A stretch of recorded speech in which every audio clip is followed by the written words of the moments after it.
¿Qué tal? Esto es Escena Internacional, podcast producido por Comité de Lectura con la colaboración de Gabriela Rodríguez.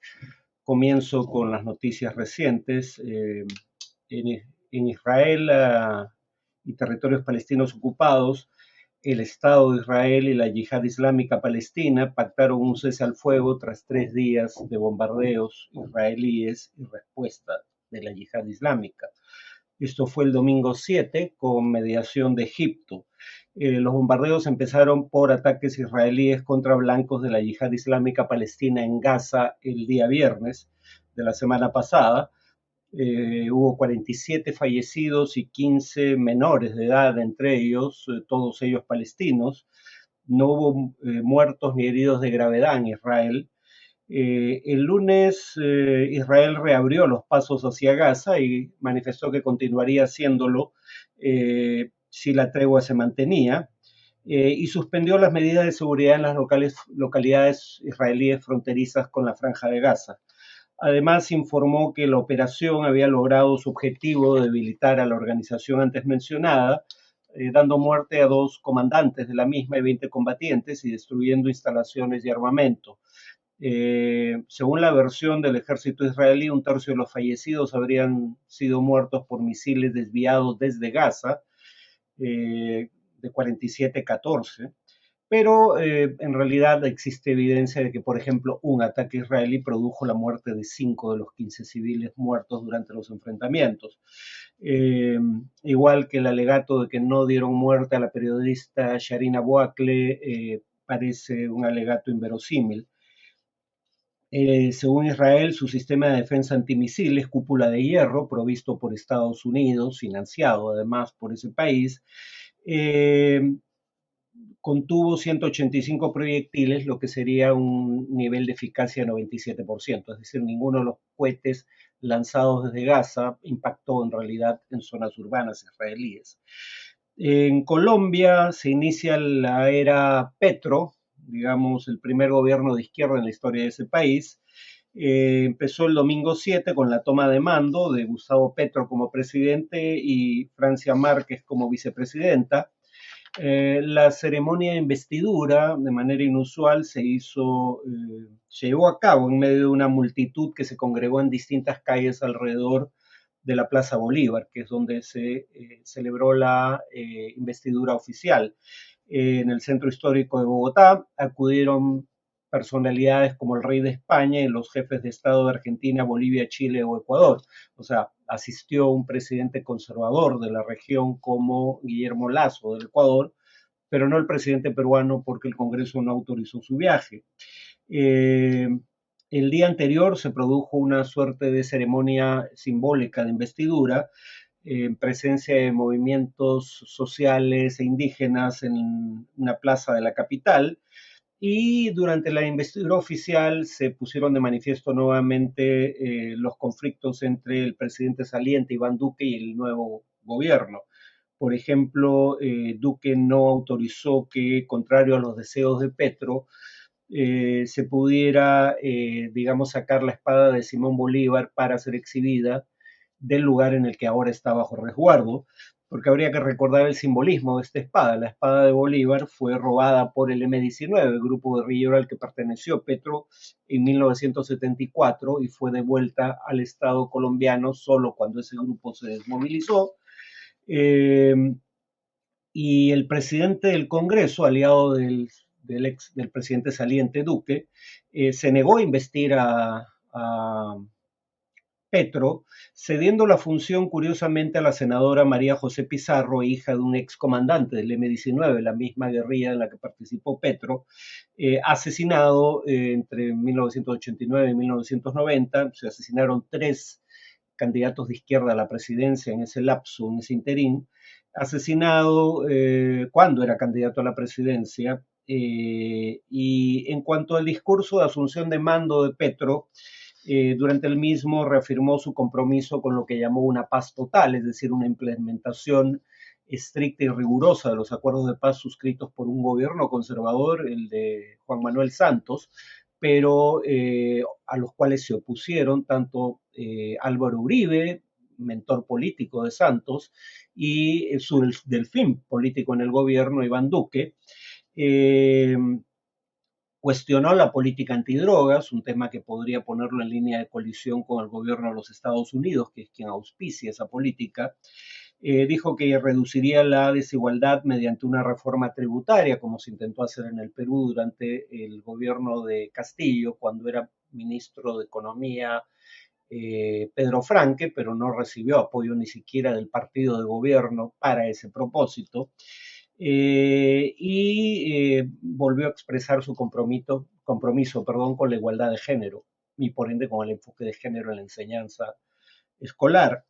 Ya desde el primer día de su gestión, el ministro de Hacienda, que proviene más bien de sectores moderados del espectro político colombiano, que fue un funcionario de alto rango de organismos internacionales como la CEPAL, José Antonio Campo, envió a la Cámara de Representantes un proyecto de reforma tributaria que ya desde el primer año de vigencia, el próximo año, esperaría recaudar el equivalente a unos 6.000 millones de dólares adicionales en 2023, es decir, 1.78% del PBI, una meta sumamente ambiciosa cuando se pretende lograr en solo un año.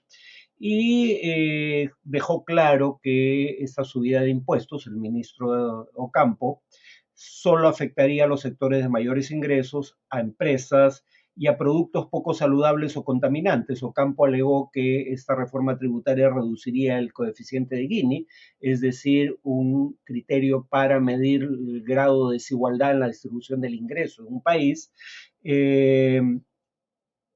porque solo afectaría a personas con ingresos de más de 10 millones de pesos mensuales. No tengo la cifra precisa cuánto equivale esto en dólares, pero estamos hablando de personas de altos ingresos. De hecho, solo el 2% de la población colombiana estaría afecta o en todo caso tendría que pagar este nuevo impuesto, además de un impuesto del 10% a bebidas azucaradas, alimentos ultraprocesados, plásticos de un solo uso y el carbón dentro de la línea de agenda ambiental, que también es importante para el nuevo gobierno. Finalmente, Anthony Blinken, secretario de Estado de los Estados Unidos, inició su segunda gira desde que asumió ese cargo por el continente africano. La empezó el domingo por Sudáfrica, además visitará la República Democrática del Congo y Ruanda, es decir, un país que aún tiene un conflicto armado interno y un país, el de Ruanda, que está en proceso de recuperación de un genocidio a fines del siglo pasado. Parte del esfuerzo, digo, esta visita es parte del esfuerzo por prevalecer en el mercado africano, en donde su principal competidor es la República Popular China, y para orientar el apoyo a la acción de la OTAN en favor de Ucrania en la guerra en ese país producto de la invasión ilegal de Rusia, iniciada el 24 de febrero pasado.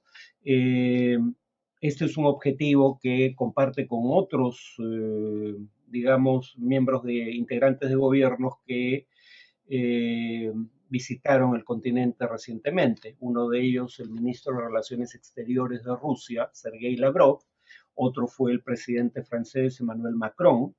Y claro, empieza la gira en Sudáfrica no solo porque es la economía más grande de África, sino además porque desde la invasión rusa el gobierno de Cyril Ramaphosa se ha negado a condenar explícitamente la invasión rusa, pero claro, alegando lo que indicó luego la ministra de Relaciones Exteriores sudafricana, que dijo que si bien nadie en Sudáfrica apoyaba la guerra iniciada por Rusia, se lamentó de que el derecho internacional no se aplicara de igual manera en todos los casos.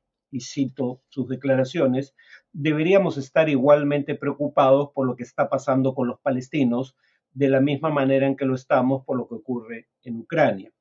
Blinken presentaría, según un comunicado del Departamento de Estado que dirige, una estrategia para el África subsahariana durante esta visita. Como ya indiqué, es su segunda gira. La primera fue en noviembre del año pasado, donde visitó Kenia, Nigeria y Senegal. Y claro, el continente ya tiene, como es el caso en Sudamérica, por ejemplo, a China como principal socio comercial. tema que suscita preocupación en Estados Unidos y otras potencias occidentales. Antes de pasar al tema de análisis, una fe de ratas, en el podcast pasado, cuando hablé de las sanciones de China contra Taiwán, en realidad algunas de las sanciones eran contra Estados Unidos. O sea, hubo sanciones contra Taiwán, pero algunas otras que enumeré eran sanciones contra los Estados Unidos, no contra Taiwán. Cuanto al tema de análisis, tiene que ver con una de las noticias que acabo de abordar, el tema de la, en los enfrentamientos entre la yihad islámica palestina e Israel. Había mencionado en el podcast pasado que un vocero del Consejo de Seguridad Nacional de los Estados Unidos, si bien llamó a todas las partes a la calma, añadió, pero creemos firmemente que Israel tiene el derecho de protegerse, ¿no? Y claro, habría que ver el contexto para darse cuenta de que este tipo de manifestaciones se repiten como un mantra, pero carente de sentido, ¿no? Veamos el contexto en el que para empezar ocurre todo esto, ¿no? Y digamos, citemos una resolución del Consejo de Seguridad de la ONU. Eh, Menciono una resolución del Consejo de Seguridad de la ONU porque ahí hay, a diferencia de la Asamblea General, donde rige el principio de un Estado, un voto, y donde según el Estado de Israel hay una mayoría automática en su contra, en el Consejo de Seguridad hay 5 miembros permanentes, de 15 miembros en total, 3 de los cuales, Francia, el Reino Unido y en particular Estados Unidos, son aliados de Israel. Israel es el mayor receptor mundial de ayuda militar estadounidense y la mayoría de los vetos que ha ejercido Estados Unidos en el Consejo de Seguridad han sido en favor de Israel. Luego entonces difícilmente puede adoptarse una resolución como la que voy a citar sin la anuencia de Francia, el Reino Unido y sobre todo Estados Unidos. Francia y el Reino Unido votaron a favor, Estados Unidos se abstuvo, pero no vetó. Y la resolución 2334 de diciembre de 2016 dice a la letra lo siguiente: condenando todas las medidas de Israel que tienen por objeto alterar la composición demográfica, el carácter y el estatuto del territorio palestino ocupado desde 1967, incluida Jerusalén Oriental, incluyendo, entre otras cosas, la construcción y expansión de los asentamientos, el traslado de colonos israelíes, la confiscación de tierras, la demolición de viviendas y el desplazamiento de civiles palestinos en violación del derecho internacional humanitario. O sea, una primera constatación es Israel ocupa ilegalmente territorio palestino, por eso la denominación de Naciones Unidas de esos territorios como territorios palestinos ocupados. Por ende, una potencia ocupante no puede alegar que el único propósito de sus acciones militares sea protegerse a sí misma de las acciones que perpetran miembros del pueblo al cual ocupa ilegalmente, ¿no? En segundo lugar, veamos las cifras. Murieron 47 personas, 15 de ellas menores de edad, hubo cientos de heridos, todos ellos palestinos. Todos los muertos y heridos son de una de las partes, no de ambas partes. En ese sentido, no se puede presentar esto como un enfrentamiento entre dos ejércitos regulares, porque no lo es, ¿no? Y en tercer lugar, Israel no alega que haya actuado en respuesta a un ataque previo de la yihad islámica palestina. Israel alega que atacó preventivamente, con lo cual está reconociendo que fue quien atacó primero. Luego entonces Israel no se estaba protegiendo de nada, porque no había habido un ataque en su contra. Y además, nuevamente, viendo esto en contexto, esos ataques son frecuentes, se han producido en mayor o menor proporción en la Franja de Gaza por parte de Israel, en ocasiones ante un ataque previo de organizaciones palestinas, pero generalmente no, en 2004, 2006, 2008, 2009, 2012, 2014, 2018, en 2018 contra civiles inermes durante la llamada Marcha del Retorno en Gaza, en 2019, en 2021 y ahora en 2022. O sea, estas son prácticas habituales, no es algo fuera de lo común. Y por último, habría que recordar que Gaza está bajo cerco físico de Israel, que controla el acceso a Gaza por aire, mar y tierra, salvo por un pequeño paso fronterizo con Egipto. Pero básicamente Israel controla el acceso a Gaza por aire, mar y tierra de todo producto o de personas, igual que la salida de personas. Por ejemplo, le niega la salida personas que van en busca de atención médica que no está disponible en la Franja de Gaza. Una acción que según Naciones Unidas constituye, y en esto está de acuerdo, por ejemplo, la Cruz Roja Internacional, constituye un castigo colectivo contra la población, porque Israel alega que ese cerco tiene como propósito resguardar su seguridad, pero no puedes mantener en una prisión a cielo abierto a 1,5 millones de personas porque quieres contener posibles acciones de Hamas o la Yihad Islámica Palestina, ¿no? O sea, castigas al conjunto de la población por las acciones de grupos que efectivamente son grupos que han recibido condenas también de organizaciones humanitarias por violaciones de derechos humanos. Amnistía Internacional, por ejemplo, en 2015 acusó a Hamas de una campaña de secuestros, torturas y homicidios ilegítimos contra palestinos a los que acusaba de ser colaboradores de Israel. Y además acusado a Hamas de haber lanzado ataques contra Israel desde zonas pobladas por civiles. Pero no acusó a Hamas del uso de escudos humanos, cosa de la que sí acusó Amnistía Internacional a Israel en el pasado, y cosa que ratificó la Corte Suprema israelí, el uso, repito, de civiles palestinos como escudos humanos. Pero la acusación de Amnistía Internacional contra grupos palestinos por lanzar ataques contra Israel desde zonas pobladas por civiles es exactamente igual a la acusación de Amnistía Internacional contra el ejército ucraniano por la misma razón, uso de zonas pobladas por civiles para lanzar desde ahí ataques militares contra Rusia o colocar bases militares en zonas pobladas por civiles. O sea, en otras palabras, las guerras y en general los conflictos armados rara vez son entre ángeles y demonios, y habitualmente hay violaciones del derecho internacional humanitario por ambas partes, pero estas no son simétricas, ¿no? En el caso de Ucrania, Rusia invade ilegalmente el país, Rusia anexó en 2014 ilegalmente la región de Crimea, al margen de la reivindicación histórica que pueda tener sobre ese territorio. El criterio invocado para condenar algo así es el de que es inadmisible la adquisición de territorios por la fuerza, mismo principio que violó Israel al ocupar territorio palestino en 1967. Por eso es que la anexión de Jerusalén Oriental por parte de Israel viola ese principio, al margen de la reivindicación histórica o militar que pueda alegar Israel, que en 1948, por ejemplo, alegaba que estaba en una guerra para garantizar su supervivencia, cosa que cuestionan historiadores académicos, pero del mismo modo en que Rusia alega que intervino en el este de Ucrania para evitar un genocidio contra la población rusófona de la región. Acusación en ambos casos que las fuentes independientes no corroboran. Obviamente, si tuviéramos que depender de lo que alega el atacante para anexar territorio o para controlarlo por la fuerza, pues el atacante siempre estará presto a utilizar la hipérbole para justificar sus acciones. Por eso es que el principio que se viola es el principio de no adquirir territorios por la fuerza, independientemente cuál sea tu razón para adquirirlos. La razón de fondo, sea o no válida, no es lo que está siendo cuestionado. Lo que está siendo cuestionado el medio. Utilizaste la fuerza, en realidad las resoluciones de la ONU hablan de la guerra como medio para adquirir control territorial. Eso es lo que proscriben las normas internacionales.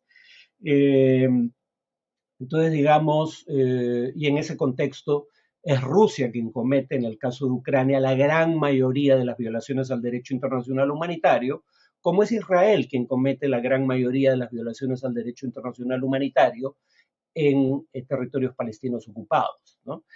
Eh, bueno, esto para contextualizar lo que acaba de ocurrir, y eso es todo por hoy. Nos vemos en el siguiente podcast.